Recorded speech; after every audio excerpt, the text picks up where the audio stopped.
안녕하세요.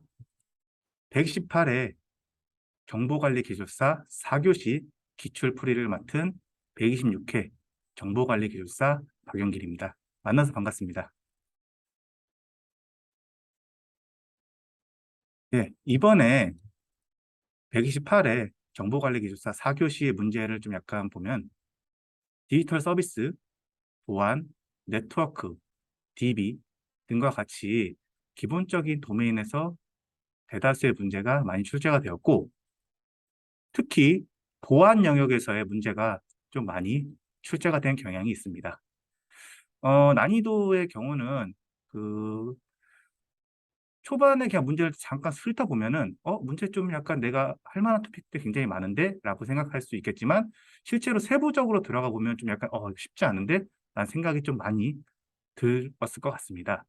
예로 들면 2번을 예를 들면은 리버스 프록시. 내가 리버스 프록시를 알아. 그래서 리버스 프록시에 들어가야겠다라고 해서 딱 들어가는데, 개념이랑 동작 원리를 썼지만 설정 방법을 어떻게 좀 구성을 해야 되지? 그래서 어떻게 또 쓰고 난 다음에 디도스 사이버 대피소가 나왔습니다. 디도스 사이버 대피소? 이게 뭐지? 라고 하면서 이렇게 좀 약간 하나는 알지만 하나는 내가 모르는 문제들이 대다수 출제되어서 어, 4교시를 시험을 본 예비 기술사님들이 좀 약간 어렵지 않았나라는 생각이 듭니다. 그래서 문제풀이로 바로 들어가 보도록 하겠습니다. 첫 번째로는 NFT 문제입니다. NFT 문제인데, 이 NFT를 물으면서 대형 거래소인 오픈시의 보안 침해 사례를 기반으로 NFT의 특성과 마켓플레이스의 보안 취약점을 설명하는 문제입니다. 단락 구성은 저의 경우는 처음에 오픈시의 보안 침해 사례를 기반으로 하라고 했으니 오픈시의 NFT 마켓플레이스 보안 침해에 대한 개요를 먼저 작성을 해주고, 이후 이 NFT에 대한 특성 그리고 취약점이 나왔으니까 대응 방안이 나와야겠죠. 그래서 4단락을 대응 방안으로 구성을 하는 단락 구성을 한번 해보았습니다. 그래서 가장 먼저 알아볼 것은 오픈시가 무엇이냐라는 것을 먼저 알아보도록 하겠습니다. 오픈시는 NFT를 판매하고 구입할 수 있는 마켓플레이스입니다. 이 마켓플레이스가 어떤 거냐면, 내가 휴대폰에서 자주 사용하는 그 플레이스토어, 구글의 플레이스토어 또는 앱스토어 같은 마켓을 보고 마켓플레이스라고 합니다. 이 마켓에서 NFT를 판매하고 구입을 할 수 있는 마켓플레이스가 오픈시라고 할 수 있습니다.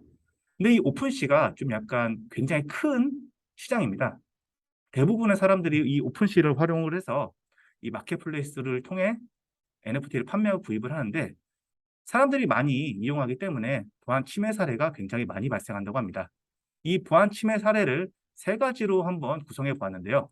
첫 번째로는 고객 정보 유출이 있습니다. 이 고객 정보를 유출을 해서 이걸 통해서 피싱을 하는 그런 방식으로 NFT를 탈취를 하거나, 소셜 네트워크 공식 계정을 해킹을 해서 이 소셜 네트워크에 그 피싱 광고를 내서 NFT를 탈취하는 그러한 보안 침해 사례가 있었고, 그리고 오픈체인에서 피해자 서명을 취득해서 위조 계약서를 작성을 하고, 그리고 NFT를 탈취하는 NFT 탈취 사례도 발생을 하였습니다.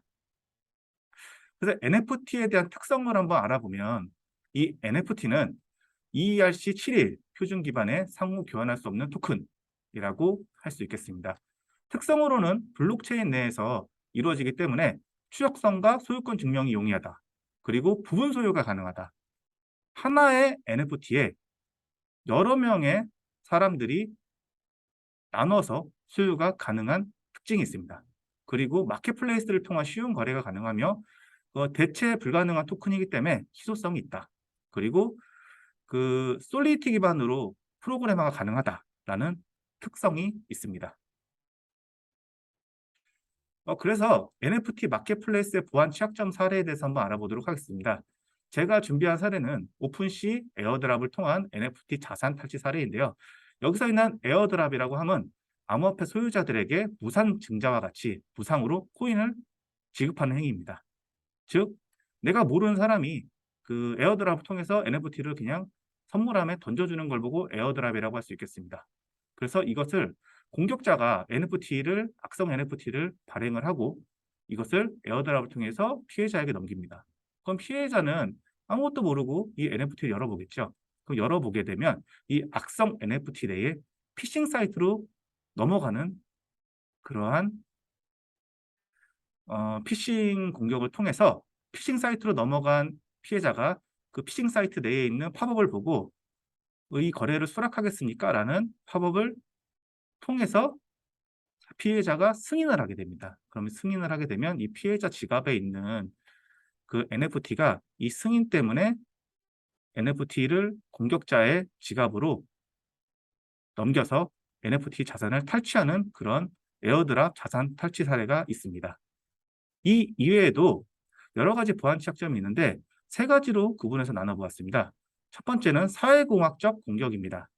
사회공학적 공격은 내부 정보 거래, 사내 정보를 이용해서 수익을 취득하는 것, 그리고 고객 정보 유출, 직원 및 내부 관계자에 의해서 고객 개인 정보를 유출하는 것이 있겠고, 두 번째로는 피싱 및 해킹이 있습니다. 소셜 네트워크 공식 계정을 해킹을 해서 아까 좀 전에 말씀드렸다시피 그 광고를 통해서 그 사용자의 NFT를 탈취하는 그러한 해킹 공격이 있겠고, 이메일 광고 피싱, 그 사회공학적 공격에서 유출된 고객 정보를 통해서 이메일 정보를 가져옵니다. 그 이메일을 통해서 익명의 사용자들에게 NFT를 무료로 제공하는 광고를 이메일로 송부를 하고 이 이메일을 받은 피해자들은 NFT를 받기 위해서 이메일상의 링크를 클릭하면 그 링크 상에 있는 피싱 사이트로 이동을 해서 NFT가 탈취되는 그러한 피싱 공격이 있겠습니다. 세 번째로는 마켓플레이스 취약점이 있습니다. 가장 첫 번째로는 익스플로이 공격이 있겠는데요. 이 익스플로이 공격의 경우는 그 마켓플레이스에서 희망가를 등록을 하려면 가스라는 별도의 수수료를 제공을 해야지만 그 희망가를 새롭게 등록이 가능합니다.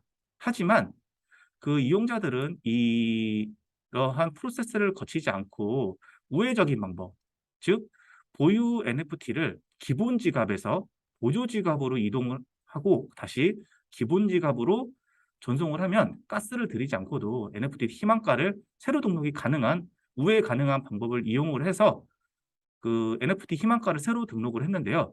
이러한 경우에는 그 프론트상, 이거 화면상에서는 NFT 희망가가 변경이 되지만 그 내부적인 마켓플레이스 내부에서는 이전 희망 가격이 그대로 존재를 해서 공격자가 오픈 API를 통해서 이 이전 희망가를 접근이 가능했던 문제가 있었습니다. 그래서 이러한 문제점 때문에 오픈 API를 통해서 공격자가 굉장히 싼 초기 희망가 NFT 희망가로 이 NFT를 구매를 하고 이걸 다시 재판매하는 그러한 익스플로이트 공격이 보안 취약점 사례로 발생하였습니다. 그리고 웹 플러그인 취약점의 경우는 그 이전에 설명했던 에어드랍의 케이스와 동일하기 때문에 넘어가는 걸로 하겠습니다. 그래서 취약점 대응 방안에 대해서 말씀드리도록 하겠습니다. 첫 번째, 사회공학적 공격 대응에 대한 취약점은 보안교육이나 접근 제어 2단계 인증과 같은 기본적인 취약점 대응 방안으로 대응을 할 수 있겠습니다. 그리고 두 번째, 피싱 및 해킹. 피싱 및 해킹의 경우는 NFT 보안 정책이나 가이드라인을 활용하면 대응이 가능합니다. 이번 2022년 7월 달에 과학기술정보통신부에서 NFT 보안 협의체가 발족하였습니다. 이 NFT 보안 협의체에서 NFT 보안 이슈 사전 대응을 하거나 가이드라인 제정으로 이 가이드라인이나 사전 대응을 통해서 안전한 NFT가 활용한 이 때문에 이러한 것을 활용을 해서 취약점을 대응을 할 수가 있겠습니다. 그리고 마켓플레이스 취약점, 에어드랍에 대한 보안 패치. 그 에어드랍을 통해서 전송되는 NFT 같은 경우 내가 원하지 않거나 알지 못하는 사람이 보내준 NFT는 히든 탭에 자동으로 분류하도록 패치를 해가지고 그 일반적인 사용자들이 히든 탭에 접근을 했을 때 좀 약간 주의해서 접근할 수 있게 보안적인 패치가 이루어졌습니다. 그리고 좀 전에 있었던 그 익스플로이 공격을 원천 뭉치하기 위해서 NFT를 반드시 취소해야지만 NFT 마켓플레이스의 NFT 가격을 등록할 수 있는 리스팅 관리자 툴을 패치를 통해서 제공을 하는 방식으로 익스플로의 공격을 막을 수 있겠으며, 마지막으로 EIP712, 보통 그 사용자가 NFT 이전을 할 때 계약서를 작성을 하는데, 이 계약서에 대한 사용자 서명이 해시값으로 되어 있기 때문에 일반적인 사용자들은 이 해시값을 참 알아보기 힘듭니다. 그래서 이런 해시값을 알아보기 힘든 문제를 해결하기 위해서 사용자에게 해시값이 아닌 우리가 일반적으로 알아볼 수 있는 그런 언어로 서명 내용을 보여줌으로써 사용자가 좀 더 나은 서명을 좀 약간 알아듣기 쉽게 하여서 그 보안적 취약점을 좀 막는 그러한 대응 방안으로 EIP712를 적용하는 것을 취약점 대응 방안으로 삼았습니다. 예, 그 다음은 2번 문제입니다. 리버스 프록시의 개념 및 동작 원리, 그리고 설정 방법에 대해서 물어보았고, 그리고 디도스 사이버 대피소에 대해서 물어보는 문제였습니다. 단락 구성은 저의 경우에는 1단락을 리버스 프록시의 개념 및 동작 원리로 잡았고, 2단락을 리버스 프록시의 설정 방법, 3단락을 디도스 사이버 대피소 설명, 4단락을 디도스 사이버 대피소의 사전 및 긴급 대응 절차로 잡았습니다.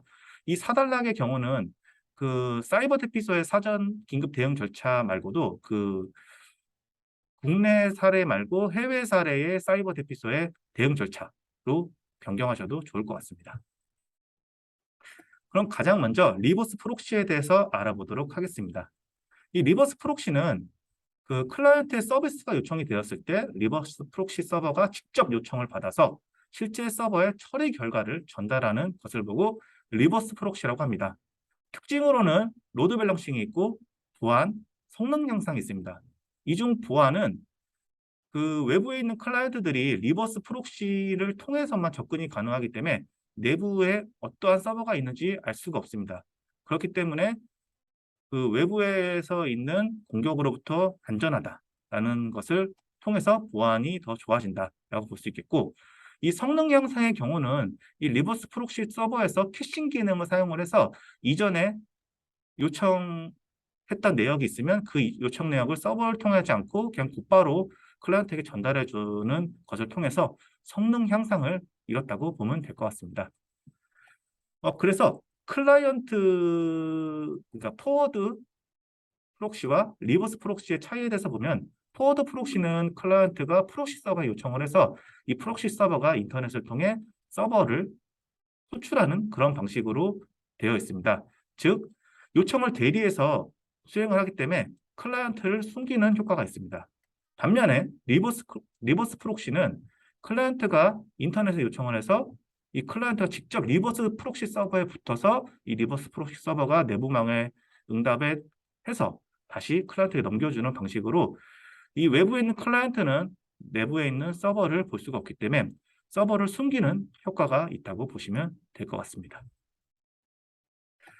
그래서 리버스 프록시의 동작 원리에 대해서 한번 간단하게 알아보면, 여기 있는 클라이언트가 있고 여기 있는 내부 서버가 있다고 하면 클라이언트가 리버스 프록시를 통해서 그 요청을 합니다. 요청을 하면 이 리버스 프록시가 이 내부의 그 변환 로직을 통해서 그 내부 서버 쪽에 그 요청을 전달하고 그 해당하는 요청을 그 서버가 해석을 해서 응답을 보내줍니다. 그럼 이 응답받은 리버스 프록시 서버가 다시 클라이언트에게 요청을 에 대한 응답을 전달하는 것으로 동작을 수행을 합니다. 간단하게 동작 원리에 대해서 알아보았고요. 그 다음 리버스 프록시 설정 방법에 대해서 알아보겠습니다. 리버스 프록시에 대한 설정 방법은 좀 흔히 사용되는 아파치와 엔진엑스의 사례를 준비했습니다. 우선 첫 번째, 아파치 설정 방법입니다. 이 아파치 설정을 할 때 가장 먼저 설정 파일에 해당하는 그 설정 파일에 해당하는 프록시 패스라는 내용을 수정을 해주시면 되는데요. 이 프록시 패스와 프록시 패스 리버스가 있습니다. 이 프록시 패스는 그 루트, 만약에 네이버라고 하면 www.naver.com에 들어오는 요청을 이 리버스 프록시를 이용을 해서 KPC로 이렇게 리다이렉트해서 보내라 라고 하는 게 프록시 패스 이거고요. 그 프록시 패스 리버스의 경우는 클라이언트의 우회를 방지하기 위해서 응답 헤더에 KPC라는 것이 나오면 이 www.naver.com 같은 주소로 변경하라는 의미입니다. 이 아파치에 대한 설정 파일은 HTTP가 있고 HTTPS, SSL 설정 경로가 있는데 각각의 설정 경로는 다음과 같습니다. 그 다음에 엔진엑스의 설정 방법에 대해서 말씀드리겠습니다.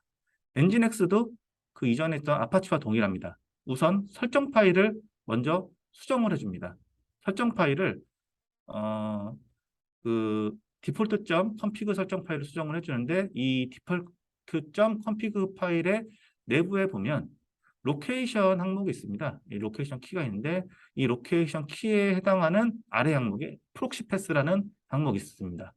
이 프록시 패스라는 항목을 내가 원하는 그러한 주소로 URL로 변경을 해주면 이 루트에 접근을 했을 때 이 프록시 패스에 있는 주소로 리다이렉트를 해주는 방식으로 설정을 해주시면 되겠습니다.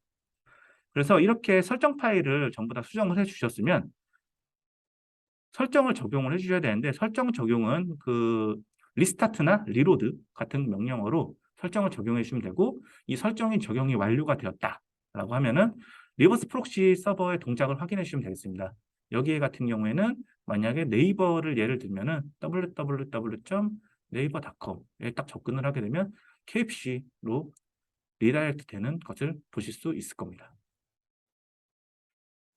그래서 그 다음은 사이버 대피소인데요. 이 사이버 대피소는 디도스 공격할 때 웹사이트로 향하는 디도스 트래픽을 대피소로 우회하여 분석 및 차단을 할 수 있는 중소기업 무료 지원 서비스입니다.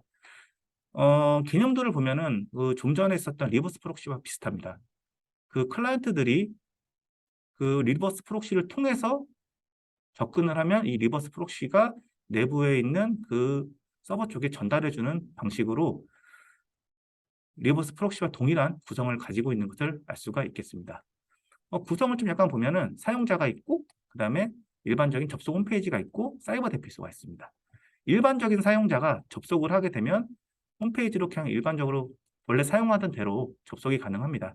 하지만 좀비 PC, 공격자가 공격한 좀비 PC를 통해서 디도스 공격을 하면은 여기서 있는 사이버 대피소가 도메인의 지리값을 대피소에 준비한 IP로 변경함으로써 공격을 하는 좀비 PC를 비롯한 모든 접속 요청을 대피소로 전달해서 공격 트래픽을 구별을 하고 3단계의 방어 방식으로 해서 이 디도스 공격을 차단하는 방식으로 디도스 사이버 대피소가 운영되고 있습니다.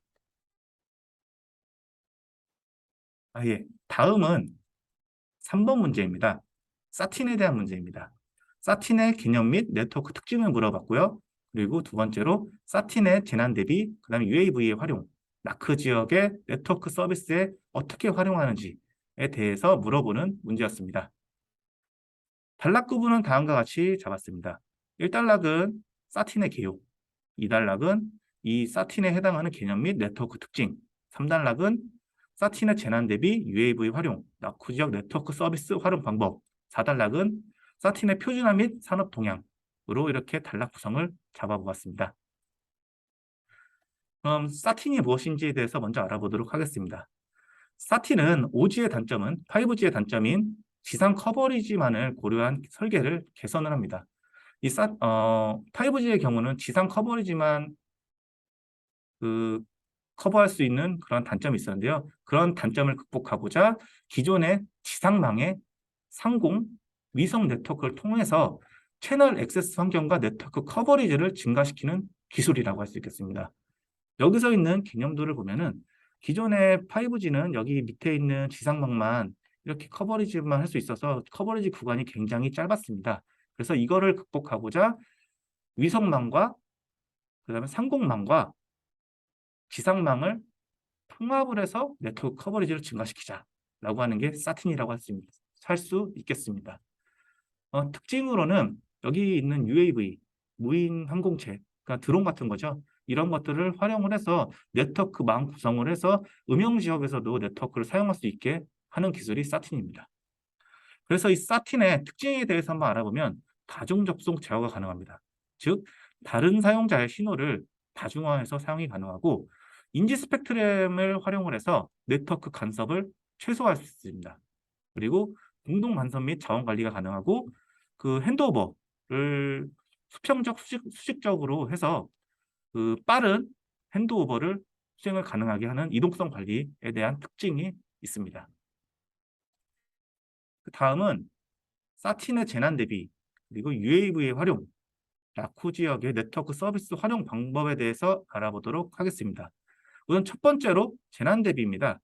이 재난 대비의 경우는 위성망에서 봐서 재난 이미지를 분석을 하거나 단절 지역을 분석을 하거나 그 상공에 있는 UAV를 제어를 해서 그 상공에 있는 UAV를 통해서 통신 인프라나 재난 정보를 수집을 해서 이 재난 지역에 대해서 대비를 수행을 하는 것을 재난 대비 서비스라고 하고, 그 다음은 그 스마트 농업, 위성망에서 위성에서 토양 이미지를 분석을 하다거나 작물을 모니터링, 그리고 UAV에 대한 또 네트워크 경로 설정을 해서 상공망에서 UAV를 통해서 통신 인프라를 제공하거나 이 작물에 대한 모니터링을 통해서 더 스마트한 농업 환경을 제공을 하고자 합니다. 그리고 낙후 지역, 음영 지역인데요. 이 음영 지역 같은 경우에는 위성망에서 UAV를 제어를 하고, 그리고 위성에 대한 이미지 분석, 인프라 수요 분석을 통해서 상공망에서 음영 지역, 낙후 지역에 대한 통신 인프라 제공과 인터넷 서비스를 제공을 합니다. 상공 무선 셀룰러 네트워크를 활용을 해서 이 UAV를 통해 뭐 아프리카나 뭐 전파가 닿지 않는 그 네트워크 전파가 닿지 않는 그런 음영 지역의 네트워크를 사용할 수 있게 활용하게 해주는 것이 목적입니다. 예, 다음은 정보관리 4번 문제입니다. 양자 암호 통신에 대한 문제이고, 첫 번째로는 양자 암호 통신의 암호키 분배 방식을 물어보았고, 두 번째로는 양자 암호 통신의 주요 기술, 그리고 세 번째로는 양자 암호 통신의 취약점에 대해서 물어보는 문제였습니다. 그래서 단락 구분은 다음과 같습니다. 1단락은 양자 암호 통신의 암호키 분배 방식, 그리고 2단락은 양자 암호 통신의 주요 기술, 그리고 3단락으로는 양자 암호 통신의 취약점, 그리고 취약점이 나왔으니까 반드시 대응 방안이 나와야겠죠. 4단락은 대응 방안. 이런 식으로 단락 구분을 수행해 보았습니다. 그래서 양자 암호 통신의 암호키 분배 방식에 대해서 알아보면 그 QKD 기술을 통해서 비밀키를 통신상에서 실시간으로 분배하기 위한 양자 암호키 분배 기술입니다. 구성도를 보면은 이렇게 다음과 같습니다. 키 분배 장치 QKD가 있고요. 그 내부에 QRNG라고 하는 그 난수를 생성할 수 있는 장치가 있습니다. 그래서 이 키 분배 장치를 통해서 이 키를 양자 채널을 통해서 키를 분배를 하고, 키가 분배가 완료됐으면 여기 암호코 장비를 통해서 양자 암호키를 공용 채널, 우리가 일반적으로 사용하는 그 TCP 채널 있잖아요. 그 채널을 통해서 암호코 장비를 통해서 각자의 암호키를 해당하는 평광 필터라고 하는 것이 있는데, 그거를 교환을 해서 그 평광 필터를 통하는 암호키를 통해 각각의 통신을 수행을 하는 방식입니다. 그래서 양자 암호 통신의 암호키 분배는 광자 단위의 평광이나 위상차를 이용해서 신호를 전송하고 평광 패드를 통해서 수신을 합니다. 그래서 평광은 특정한 방향으로 진동하며 나아가는 빛, 위상은 반복되는 파형의 한 주기에서 첫 시작점의 각도 혹은 어느 한순간의 위치, 이렇게 말하면 잘 모르시겠죠. 그래서 평광은 간단하게 보면은 이 빛이 나아가는 방향, 그러니까 뭐 직선으로 뭐 오른쪽으로 간다 하면 오른쪽으로 간다는 평광, 위쪽으로 가면 위쪽으로 간다라고 하는 평광이라고 보시면 될 것 같고, 위상향은 우리가 알고 있는 일반적인 각도입니다. 뭐 45도 각도, 90도 각도라고 하는 그런 것을 보고 위상이라고 보시면 될 것 같고, 여기 있는 평광 패드는 그 양자 채널을 통해서 그 광자가 넘어오면 그거를 수신할 수 있는 그런 일반적인 하드웨어 장치라고 보시면 될 것 같습니다. 그래서 양자암호 통신에서 가장 기본적으로 사용된 것이 BB84라는 암호키 분배 방식입니다. 보통 프로토콜인데 이 프로토콜을 어떻게 사용을 해서 암호키를 분배하는지에 대해서 알아보도록 하겠습니다. 우선 기저라는 것이 있습니다. 이 평광 필터에 해당하는 기저라는 게 있는데, 이 기저에 대한 2x2 테이블을 활용을 해서 암호키 분배를 수행을 합니다. 여기 좀 키에 대해 좀 약간 테이블에 대해서 알아보면 기저가 더하기 곱하기, 좀 쉽게 말해서 더하기 곱하기로 하겠습니다. 더하기고 그 다음에 일반적인 밸류가 값이 0일 때는 위로 향하는 화살표로 보면 되고 더하기고 1일 때에는 오른쪽으로 향하는 화살표로 보면 되겠습니다. 그 기저가 곱하기고 값이 0일 때는 오른쪽 대각선 위를 향하는 화살표로 보면 될 것 같고 그리고 곱하기 1일 경우에는 아래쪽으로 오른쪽으로 해당하는 화살표라고 보시면 될 것 같습니다. 그래서 암호키 분배를 수행을 할 때 하는 방식을 한번 알아보면 여기 있는 송신자가 송신 비트를 임의적으로 생성을 합니다. 우리가 알고 있는 그냥 임의적인 비트 값을 생성을 수행을 합니다. 0, 1, 1, 0, 1, 0, 0, 1로 이렇게 송신 비트를 생성을 하고 송신자가 여기 있는 기저를 가지고 평광 필터를 임의적으로 또 만듭니다. 이게 뭐 순서가 있는 게 아니라 내가 그냥 랜덤한 방식으로 해서 뭐 더하기, 더하기, 곱하기, 더하기, 곱하기, 곱하기, 곱하기, 더하기 이런 식으로 평광 필터를 하나 만들고 이것을 측정을 합니다. 0하고 더하기면은 여기 보면 0하고 더하기면 위로 향하는 화살표. 위로 향하는 화살표가 있죠. 그리고 1이고 더하기면은 1이고 더하기면은 오른쪽으로 향하는 오른쪽으로 향하는 화살표죠. 이런 식으로 해서 평광 신호를 측정을 합니다. 그럼 평광 신호를 측정을 하면은 이 측정한 평광 신호를 여기 있는 양자 채널을 통해서 수신자로 보냅니다. 그럼 수신자는 이 평광 신호를 받고 이 평광 신호에 해당하는 평광 필터를 또 임의적으로 또 선택을 합니다. 여기 송신자도 임의로 선택을 하고 수신자도 임의로 선택을 하는 겁니다. 그래서 수신자도 임의로 뭐 더하기 곱하기 곱하기 곱하기 더하기 곱하기 더하기 더하기 이런 식으로 평광 필터를 임의적으로 선택을 하고 받은 평광 신호를 해석을 합니다. 좀 약간 예를 들어서 보면 뭐 위로 가는 거랑 더하기 그러면 위로 가는 거랑 더하기 하면 여기 0이죠 값이 그래서 0 그리고 오른쪽 화살표랑 곱하기 오른쪽 화살표랑 곱하기 없죠 없으니까 없는 거 그다음에 오른쪽 아래 화살표랑 곱하기 오른쪽 아래 화살표랑 곱하기 1이죠 이런 방식으로 평강 필터를 측정을 해서 비밀키를 생성을 합니다. 없는 것들은 그냥 사용하지 않는 거고요. 최종적으로 0, 1, 0, 1이라는 이러한 비밀키가 생성이 되고 이 비밀키가 생성이 됐으면 이 비밀키가 생성이 맞는지를 확인하기 위해서 그 송수신자가 각각 측정한 평광 필터를 여기 있는 공용 채널을 통해서 보냅니다. 보내서 각자 만들어진 비밀키를 가지고 이 비밀키를 통해서 암호화 통신을 수행을 합니다. 여기까지 BB84 암호화 키 분배 방식이었고요. 양자 암호 통신의 주요 기술로는 그 양자 4가지가 있습니다. 광원 기술, 양자 통신 채널, 난수 기술, 양자 암호키 기술이 있는데 좀 하나하나 보면은 양자 광원은 양자 얽힘 상태를 구현하기 위한 기술이고 검출기는 그 양자 광원을 검출하기 위한 검출기입니다. 하드웨어라고 보시면 될 것 같고 그다음에 통신 채널로는 유선과 무선이 있는데 유선은 방사선을 써서 장거리 통신이 가능하다. 하지만 무선 통신은 대기 중에 좀 약간 로스율이 좀 많아지기 때문에 단거리 통신만 가능하다라고 보시면 될 것 같습니다. 양자 난수는 QRNG, 진정 난수를 생성하는 하드웨어 장치라고 보시면 될 것 같고 이 플러그 앤 플레이는 그 패러데이 미러라고 하는 그 하드웨어 장치가 있는데 이 장치를 사용해서 자동으로 그 아까 전에 말했던 위상과 평광을 보정을 해주는 기술입니다. 그래서 양자 암호 통신에 대한 취약점을 또 약간 3가지 정도로 나누어 봤습니다. 첫 번째로는 큐비트 분석 공격입니다. 이 큐비트 분석 공격은 차단 재송신 공격, 큐비트를 공격자가 가로채는 그러니까 중간자 공격이라고 보시면 될 것 같고 복제 공격. 복제 공격은 그 큐비트를 양자 복제를 해서 그 암호키에 대한 정보를 얻는 공격이라고 보시면 될 것 같습니다. 두 번째, QKD 공격, 광자 분리 공격이 있습니다. 보통 그 양자 암호 통신을 할 때 광자는 단일 광자를 사용합니다. 이 단일 광자를 사용을 해야 되는데 이게 이론적으로는 단일 광자를 사용을 해야 되나 실제적으로는 하드웨어상의 로스율이 있기 때문에 이 단일 광자가 그 다중 광자로 이렇게 나눠진다고 합니다. 나누어지면은 그 다중 광자 중에서 일부를 조금씩 공격자가 나누어 가져서 이거를 최종적으로 합쳐서 조금씩 나누는 것을 정보를 합쳐서 비밀키를 탈취하는 공격을 보고 광자 분리 공격이라고 할 수 있겠습니다.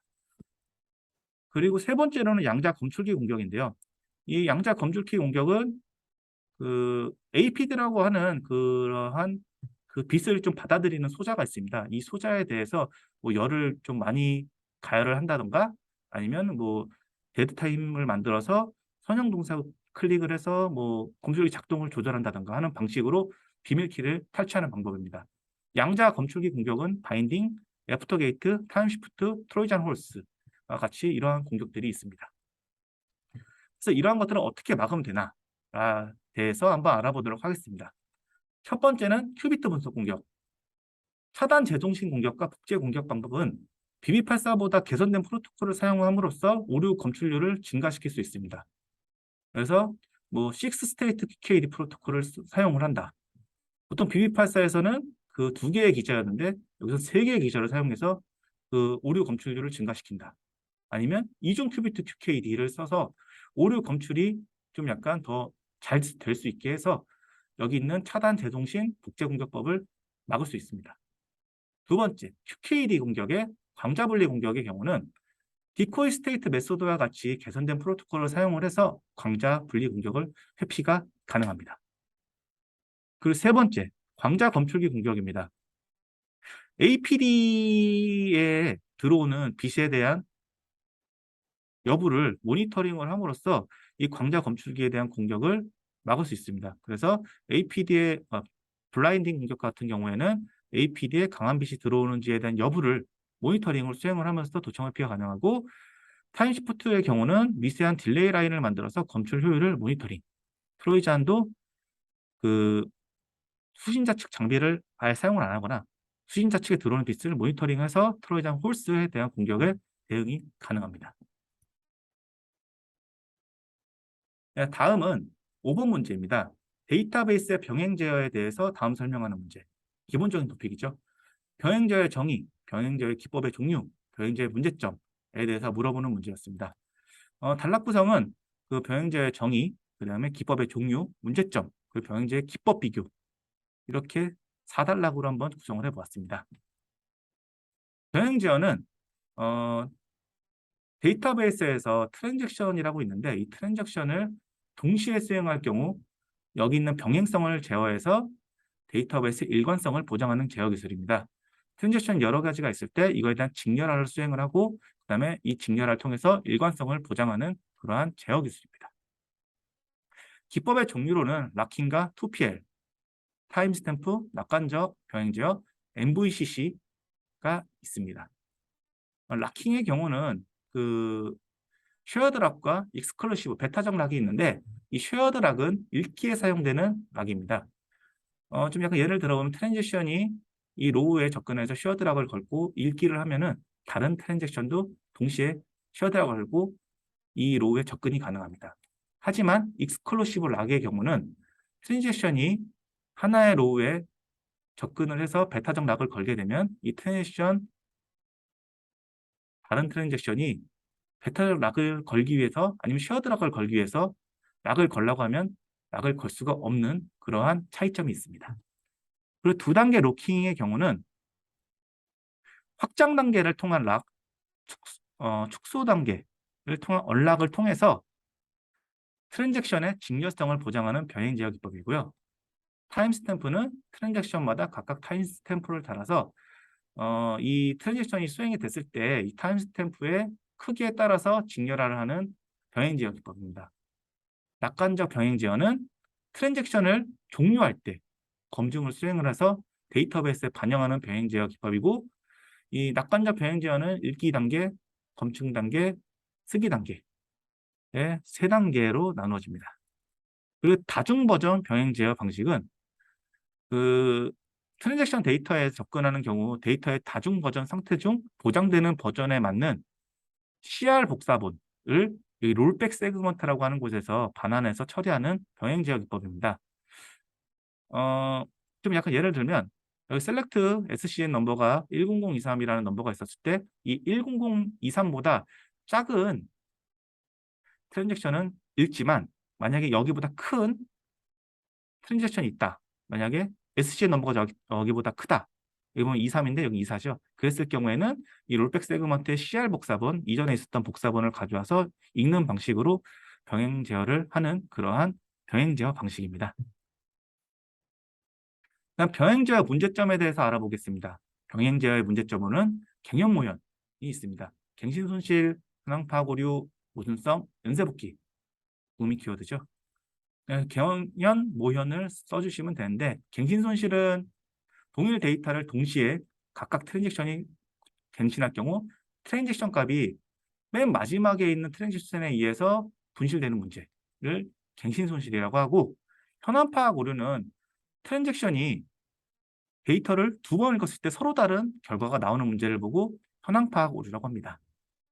모순성은 두 트랜잭션이 동시에 실행할 때 DB가 일관성이 없는 상태로 남는 것을 보고 모순성이라고 합니다. 그다음에 연쇄복귀. 두 트랜잭션이 동시에 실행될 때 한 트랜잭션이 커밋을 하고 동일한 데이터에 커밋을 하고 이 커밋한 것 때문에 롤백이 불가능한 것을 연쇄복귀라고 합니다. 여기서 보면 트랜잭션이 업데이트를 하고 이 동일한 데이터에 대해서 트랜잭션 B가 그 업데이트를 했을 때, 업데이트를 하고 커밋을 했을 때 트랜잭션 A가 이전에 있던 걸 롤백을 할 때 하려고 하면은 이전에 있던 트랜잭션 B의 커밋에 의해서 롤백이 불가능한 현상을 보고 연쇄복귀라고 합니다. 네, 다음은 6번입니다. 6번은 개인 식별과 사용자 인증의 정의 및 차이점, 사용자 인증 시 보안 요구사항, 인증 방식에 따른 4가지 유형 및 유형별 특징에 대해서 물어보는 문제였습니다. 단락 구성은 개인 식별과 사용자 인증의 정의 및 차이점, 그리고 사용자 인증 보안 요구사항, 그리고 인증 방식에 따른 4가지 유형 및 유형별 특징, 그리고 사용자 인증을 활용한 통합 인증 체계, 이런 방식으로 단락 구성을 수행해 보았습니다. 그래서 가장 먼저 개인 식별과 사용자 인증의 정의 및 차이점에 대해서 알아보도록 하겠습니다. 개인 식별은 사용자 개인이 시스템에게 자신의 신원 정보를 제공해서 이 신원 정보가 맞는지를 확인하는 것을 보고 개인 식별이라고 합니다. 즉 아이디나 뭐 계좌 정보 이런 것들을 보고 개인 식별 정보라고 할 수 있겠습니다. 그리고 사용자 인증은 사용자가 가지고 있는 지식, 소유, 존재, 행위 등을 확인해서 현재 인증하고 있는 사용자의 신원 주장에 대해 정당한 권한을 가지고 있는 인가자인지 확인을 하는 과정입니다. 즉 아이디랑 그 개인 식별 번호인 아이디와 패스워드를 가지고 이 사람이 정당한 권한을 가지고 있나 인가자이냐 이런 것을 확인하는 것을 사용자 인증이라고 보시면 되겠습니다. 그래서 사용자 인증과 그러니까 개인 식별과 사용자 인증의 차이에 대해서 보면 만약 A, B, C, D라고 하는 것이 있었을 때 개인 식별은 A가 B에 인가를 했을 때 이 A의 정보를 가지고 B, D에게 B가 D에게 A로 가장이 불가능합니다. 왜냐하면 A에 대한 식별자는 하나가 아니라 굉장히 여러 개이기 때문에 뭐 아이디 있을 수도 있고 뭐 CI 값일 수도 있고 뭐 주민등록번호일 수도 있고 여러 가지 정보였기 때문에가 있기 때문에 이 하나의 정보를 가지고는 이 A를 식별할 수가 없기 때문에 B가 D에게 A에게 가장이 불가합니다. 반면에 사용자 인증은 아이디 패스워드, 예를 들면 아이디 패스워드로 예를 들면 아이디 패스워드를 통해서 A가 B에 인가를 했으면 이 A의 정보인 아이디 패스워드를 통해서 D에 접근이 가능합니다. 그래서 B가 D에게 A로 가장이 가능하다. 그래서 식별과 사용자 인증에 대한 차이점을 이런 방식으로 좀 알아두시면 좋을 것 같습니다. 그래서 사용자 인증 보안 요구 사항에 대해서 알아보면 사용자 인증 인증 보안 요구 사항으로는 식별과 인증, 인가, 책임 추적성 등이 있습니다. 식별은 내가 누구라는 것을 시스템에 밝히는 것. 내가 아이디를 사용해서 나를 밝히거나 CI 값을 통해서 내가 누구라는 것을 시스템에 밝힐 수 있습니다. 여기 있는 CI 값은 우리가 보통 핸드폰으로 본인 인증을 하잖아요. 본인 인증을 하면 나이스 인증 같은 그런 인증을 통해서 그 주민등록번호와 같은 고유식별자 번호가 내려오는데 그 고유식별자 번호를 CI 값이라고 합니다. 그리고 인증, 그 주체 신원 검증을 하기 위해서 사용 증명을 하는 활동입니다. 지식, 내가 알고 있는 것, 소유, 가지고 있는 것, 존재, 행위 이런 것들을 통해서 인증을 하는 행위이고요. 인가의 경우는 인증을 한 사용자에 대해서 그 특정 업무를 수행할 권리를 부여하는 과정입니다. 그래서 권리를 부여해야 되기 때문에 ACL이나 RBAC 같은 것을 활용을 하고, 책임 추적성은 시스템에 접근한 주체가 시스템에 어떤 행위를 하고 있는지를 기록하는 행위입니다. 그래서 로그나 모니터링을 수행을 합니다. 그래서 그 이전에 사용자 인증 유형이 있었는데 그 인증 유형의 4가지 유형 및 유형별 특징에 대해서만 알아보면, 우선 사용자 인증 유형으로는 지식 기반 인증, 소유 기반 인증, 존재 기반 인증, 행위 기반 인증이 있습니다. 그 지식 기반 인증은 내가 알고 있는 것, 내가 알고 있는 뭐 패스워드, 질문, 아이핀, 영지식 증명을 통해서 뭐 인증을 하는 것을 보고 지식 기반 인증이라고 할 수 있겠습니다. 소유 기반 인증, 내가 가지고 있는 것을 통해서 인증을 합니다. 스마트 카드, OTP, 공인인증서와 같은 내가 가지고 있는 것을 통해서 인증하는 것을 소유 기반 인증이라고 보시면 되겠습니다. 다음, 존재 기반. 내가 갖고 있는 특징을 기반으로 하는 인증입니다. 또 지문, 눈의 홍채, 망막, DNA와 같은 것을 통해서 내 존재를 통해서 인증을 하는 걸 보고 존재 기반 인증이라고 하며, 마지막으로 행위 기반 인증. 내가 할 수 있는 행동들, 내가 갖고 있는 그 주기적인 그 흐름들을 통해서 인증을 하는 것이 있습니다. 걸음걸이나 내 서명 필체, 그다음 말하는 말투의 음성, 키스트로크 다이내믹, 뭐 톡톡톡 톡톡 했을 때 내가 만약에 사용하는 내가 사용하는 그 흐름, 따다닥 딱딱이면 내가 하고 있는 그러한 흐름들을 통해서 행위를 통한 기반으로 인증을 하는 것을 보고 행위 기반 인증이라고 합니다. 어, 제가 준비한 그 4교시 기출풀이 내용은 여기까지입니다. 이 해당하는 그 기술사 시험을 준비하는 모든 예비 기술사님들이 그 더 잘 되고 파이팅 하셨으면 좋겠습니다. 저는 이만 여기서 마치겠습니다. 감사합니다.